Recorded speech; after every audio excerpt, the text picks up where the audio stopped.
the nature. ముఖ్యమంత్రి గారి మార్గదర్శనంలో సాంస్కృతిక శాఖ మంత్రులు జూపల్లి కృష్ణారావు గారి పర్యవేక్షణలో ప్రిన్సిపల్ సెక్రటరీ జయేష్ రంజన్ గారి గైడెన్స్తో డాక్టర్ మామిడి హరికృష్ణ గారు భాషా సాంస్కృతిక శాఖ కళాకారుల్ని రప్పించారు.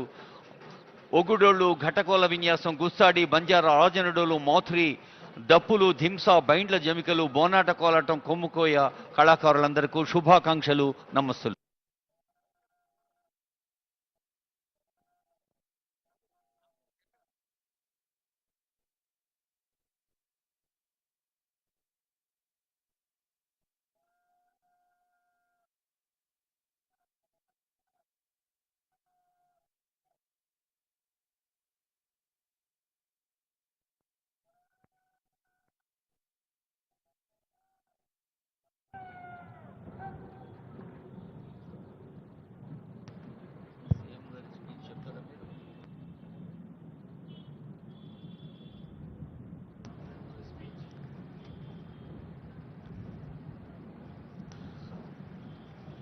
తెలంగాణ అభివృద్ధి కోసం అనవరతం కృషి చేస్తూ ఎప్పటికప్పుడు